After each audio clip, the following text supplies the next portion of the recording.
We begin by praising Allah subhanahu wa ta'ala and bearing witness that none has the right to be worshipped or unconditionally obeyed except for Him, and we bear witness that Muhammad sallallahu alayhi wasallam is His final messenger.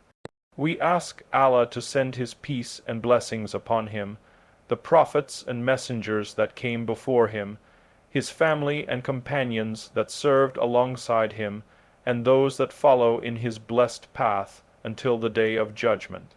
We ask Allah to make us amongst them. Dear brothers and sisters, over the last 48 hours, the amount of times I have typed up something to say and then left it in my draft folder and deleted it, I can't tell you. I've probably written about 3 books in the last 48 hours and decided to delete. And I basically came down to 2 simple sentences in the wake of political assassination that has been on the screens of every American, that the algorithm mysteriously seems to be boosting rather than censoring, that I don't condone his killing. I won't participate in his mourning. I tried to think of the shortest way to express what I think the Prophet sallallahu alayhi wasallam taught us in regards to how we deal with certain types of debts. In the wake of that, obviously there is a lot of badgering from Islamophobes, which is to be expected, but there's also a lot of questioning that comes from Muslims. Aren't we supposed to be merciful? Aren't we supposed to show the moral high ground? Aren't we supposed to be different? And the answer to all of those questions is of course. However, sometimes the misapplication of the S of the Prophet sallallahu alayhi wasallam not only misrepresents him sallallahu alayhi wasallam, but it actually blurs the clarity that we're supposed to have in this moment. And so let's start with one thing before talking about the specific incident. I remember a few years ago when Christchurch, New Zealand had the horrible terrorist attack on 50+ Muslims in their masjid over there, and many Muslims expressed that it felt more real to them because it's New Zealand and this looks like a masjid in America. This is not one of those Muslim countries where you have masjids getting blown up routinely in Iraq and in Syria and in Yemen, and no, this is different, and it felt too close, and that was fit. That was natural. That something felt too close, and because of the natural human component that rocks you a bit more when it feels closer, that can be used as an opportunity to open up your eyes to a reality that maybe you weren't paying too much attention to. And so in general, when America looks at itself and hopefully looks at itself and recognizes the horrible state that we're in right now, the mass shootings that are daily, the victims are getting younger, the shooters are getting younger, and the constant gun violence and the constant innocent death and the lack of safety on a subway or on a street or in a school or in a church or in a masjid or whatever it may be. All of that should be used to say that all of this is terrible. All of this is a something to mourn as a state of the country, but also to open up our eyes to the reality that as America has fostered a culture of violence domestically, this is what America is creating abroad as well. We put into elements the worst forms of political violence everywhere all the time as a country, and so you can't diagnose and solve what's near without paying attention to what's seemingly far. Open your eyes to a greater reality, and that will help you gain more perspective. If anything, that will broaden your empathy, not lessen it. That will make your mercy more well-rounded and allow you to have a deeper and better perspective rather than a narrow perspective that's limited to something that feels too close to home for you. Subhanallah. Think about how problematic those words are for us as an humanity, as an ummah of Muhammad sallallahu alayhi wasallam, too close to home. So here's the thing. There is something to say that when people see a violent death, it's hard not to feel a human sense of devastation that this is terrible when you see something like that. And again, for the proper disclaimer, I don't condone that type of violence here or anywhere, right? But for people to say or feel a sense that this is terrible, no matter how terrible the person was, it feels terrible because from a perspective, we're human beings. We've been created that way that when we see blood spill, we're supposed to feel a natural sense of repulsion. That's who we've been created to be. But I want to offer the following 2 things. That fire will have us respond both in regards to our proximity to someone's life or our proximity to their death. What do I mean by that? Remember when Kobe Bryant died, there were other people in the helicopter, too. No one remembers their names. Why? Because our kids and those of us who are watching basketball or who knew Kobe Bryant from afar, right? But we felt like, especially any cultural icon, you felt like you knew someone in life. Therefore, their death rocks you in a different way. And so, proximity to someone's life allows you to magnify the tragedy that happens to them, or proximity to the circumstances of their death, even if you didn't know them. The Fra write, when you see a human being bleeding out on the side of the road, I would expect you to have the mercy and to say, this is terrible, and want to do something, not to go up to that person and to ask them about anything else except for how can I help you and how can I save your life. And let me call 911 right and do what I can to stop you from bleeding out. The thing about Palestinians is they've been robbed of both in the American imagination. They've been robbed of proximity to life and dehumanized in their existence and in their living, and their stories made distant just as all of America's victims of political violence, and they are dehumanized in death. And so it should be said that those who have the nerve to talk about political violence today, after 2 years of being deniers of the worst manifestation of political violence, which is genocide, should be called out and condemned for their hypocrisy. They're the ones that should be on the defense. Where have you been? And you have to be able to put this forward, that what if people knew the stories of the people of Palestine before the genocide? And then even if they didn't know that, what if people watched in loop? You know, they've been talking about like the average time that people are replaying the video of the assassination. Can you imagine if people watched in loop the beheaded Palestinians from Gaza that show up on our screens every single day and kept pressing play and play and play? That's what filled your social media feed. And that young boy who just 4 days ago walked up to his father who was beheaded by an American bomb, and a pregnant mother that's laying dead on the pavement. Can you imagine if we watched that on loop all the time? And so that's the thing. There is a natural type of Fra. What if they were to hear the call of Hindab over and over and over again? What if they watched the videos of starving Palestinian children in a famine being sniped in line for food by American snipers? Would that change the political calculus? Would that change the conversation? And so an appeal to empathy is to broaden the perspective and to say you really have not been paying attention. You really have not been paying attention. And it is not for those who are selective with their condemnation to shame and to look back at others and to say that you lack mercy or that something else was there. On top of that, imagine if the headline read this way, Charlie Kirk dies by a stray bullet. Imagine if it read that way, or imagine if a news anchor said that maybe the bullet was shot in celebration.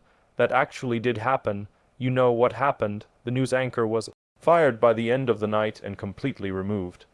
Imagine if there was assassination denial constantly all the time. How enraging that would be to those that attach themselves to the said figure and come back to what we have been living. People that not only justify a genocide but then deny it and enable it with their seemingly innocent words of dehumanization, and then come back to you and tell you that you're crazy for being enraged by this. You're crazy for your grief over this, that you're the one that has the problem, and in fact, denying it doesn't cost you your job. It actually promotes you to a podcaster with more views or to a president. Doesn't cost you anything. You get fired for actually protesting the genocide in this country. And so we take that step back. Then someone says, but we're not like our enemies. We shouldn't be like them. We should have mercy. We should have clarity. And my answer to that is true. But we frame our mercy by the mercy of the Prophet sallallahu alaihi wasallam. And so allow me, dear brothers and sisters, with a few minutes I have to just survey how the Prophet sallallahu alaihi wasallam used to deal with different debts in different circumstances, and then what we can take from that, because the Prophet sallallahu alaihi wasallam did not treat all debts the same, and he did not speak about all people the same way while they were alive or when they passed away. He did not treat all debts the same amongst Muslims or amongst non-Muslims. He had wisdom, sallallahu alayhi wasallam, that was practiced none of it out of a depletion or out of a lack of mercy, but rather understanding the bigger picture, sallallahu alayhi wasallam. And yes, the default is respect for the events of the dead and on mercy on the living. Relatives of the deceased, that's the default. That's what we take from the Prophet, sallallahu alayhi wasallam, sitting down amongst his companions, and the funeral of an unknown Jewish man passes by. And the Prophet sallallahu wasallam stands up and says, isn't it a human being either out of the greatness of death and under the event of death, or the respect for the basic sanctity of a human soul? That's actually the default that we take. And yes, we show kindness to the family members, especially of those who are righteous or even neutral as non-Muslims. And you look at how the Prophet sallallahu wasallam treated, for example, the death of, he was a non-Muslim, but he was what you would call a true ally. He was someone who was enraged by the treatment of the Prophet sallallahu wasallam and the boycott. And when the Prophet sallallahu wasallam was under siege, and what did the Messenger of Allah wasallam do?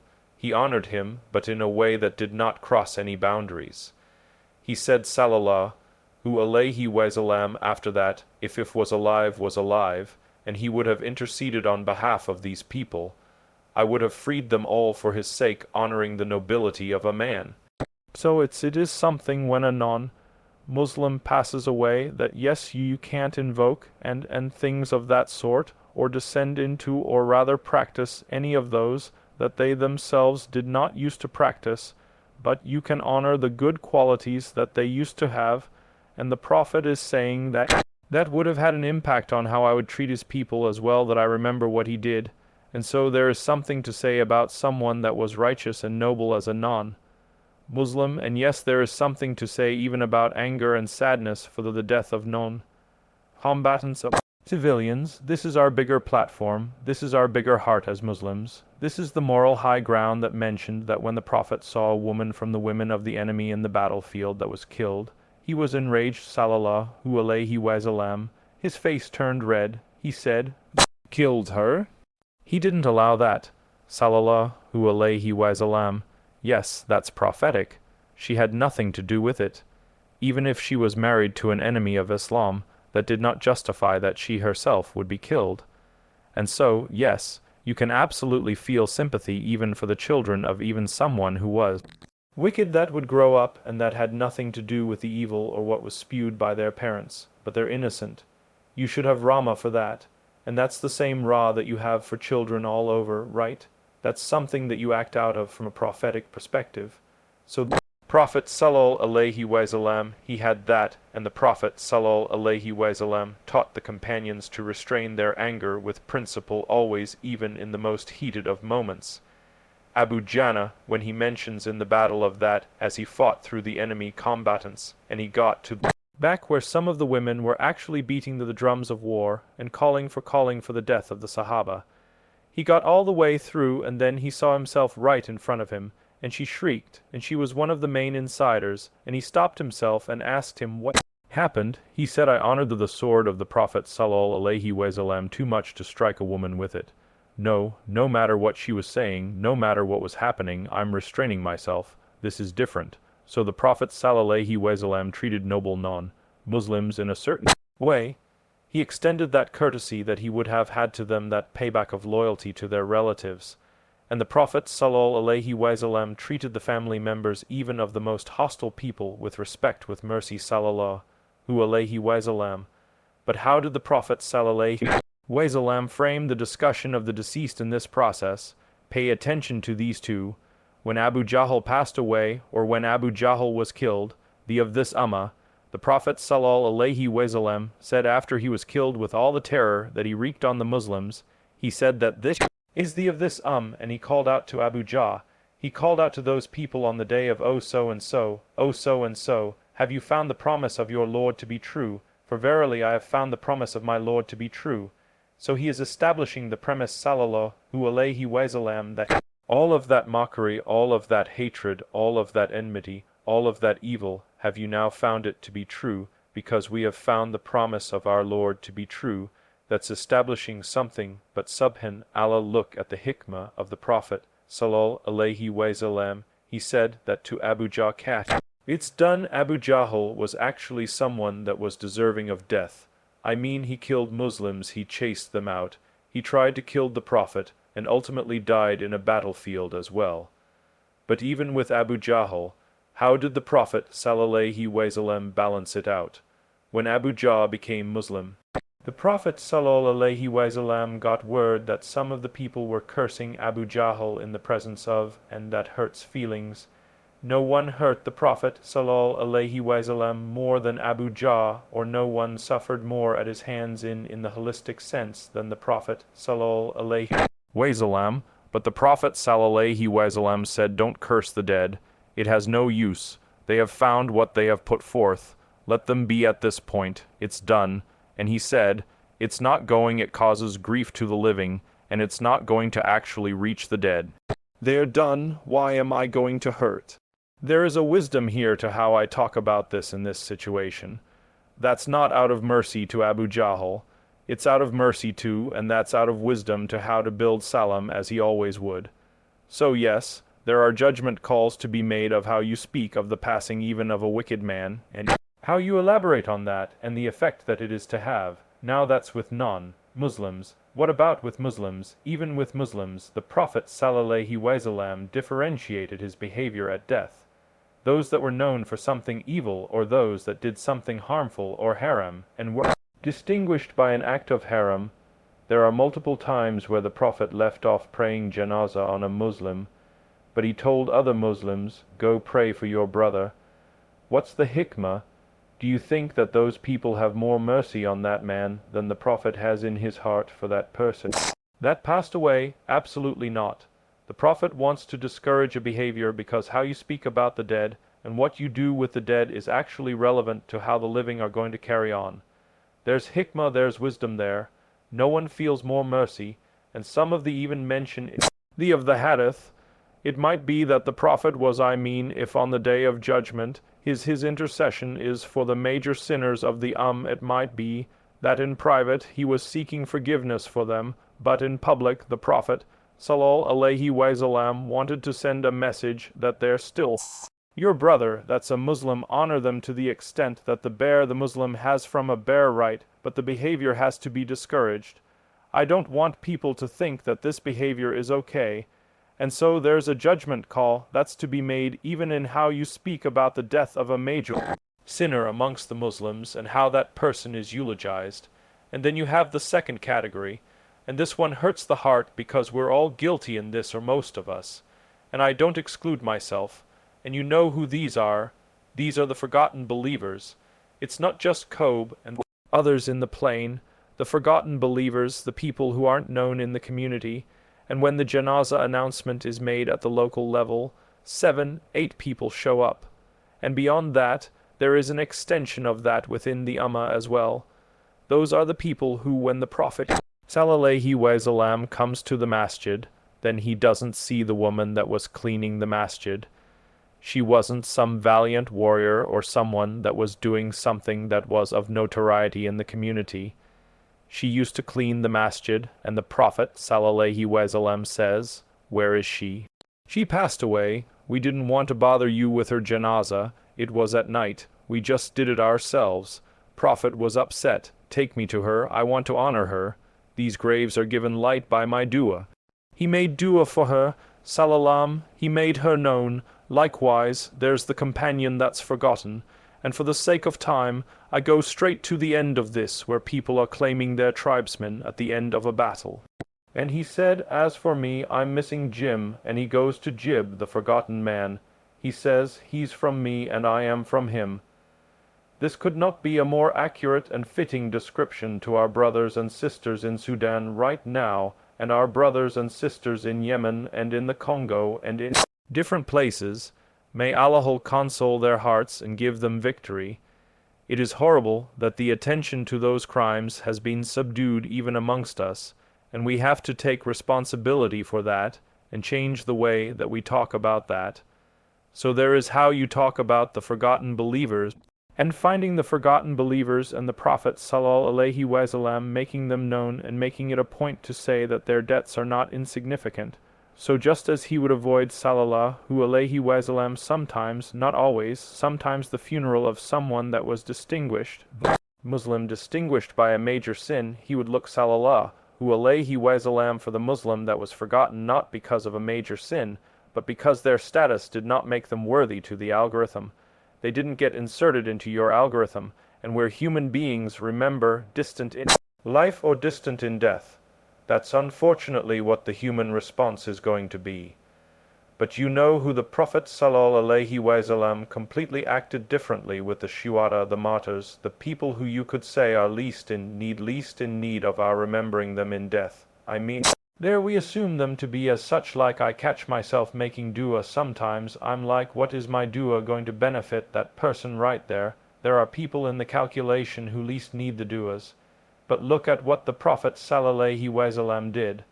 The very last people that he went to visit sallallahu outside of the vicinity of his, he went to the who's greater than does Hamza need a dua, does need a dua. Do they need to be remembered? The Prophet sallallahu alaihi wasallam is honoring them, but he's also sending a message to the community. These are the people you can't forget. These are the people that you name your children after. These are the people that you keep their stories alive. Who cares if Western media doesn't talk about them? Do we continue to keep their memories alive, or will we move on when it's all said and done?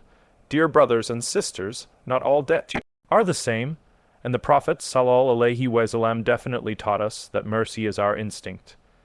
He even stood sallallahu alaihi wasallam to pray for Abdu, the chief of the hypocrites, until Allah subhanahu wa ta'ala prohibited him from doing so. So mercy is the default, but Allah taught him boundaries sallallahu alaihi wasallam, and Allah taught us the boundaries as well. So let me just say this in no ambiguous terms. Don't glorify the oppressor because that dishonors the oppressed. Don't falsely eulogize those who harmed because then you harm those that were already harmed by them. Honor the forgotten ones and the righteous ones because those are the ones that Allah subhanahu wa ta'ala raises. Show dignity, show respect, show mercy, show restraint. Elevate the forgotten models of sincerity and frequently remember those who are being erased out of our memory and erased from our algorithms. We don't curse the dead. We don't falsely eulogize. We show condolences where appropriate, but at the end of the day, how we talk about the dead matters for us as the living. What examples we want to elevate, and the Prophet sallallahu alaihi wasallam had a way for dealing with each and every single one of these things. And the last thing, dear brothers and sisters, there is the awe of death, that one moment you're talking and the next moment you're done. We have to recognize that at every single moment that you're walking, and then you're out a millisecond, you're gone. He's closer to you than your jugular vein. Is there anything that shows that to you more than this one moment? And we're all unplugged, and we have to face Allah with our deeds. So let it always be that with any death that we take heed for ourselves, and we ask Allah to grant us a good ending. We ask Allah to have mercy on the righteous ones. Alhamdulillah, you know Allah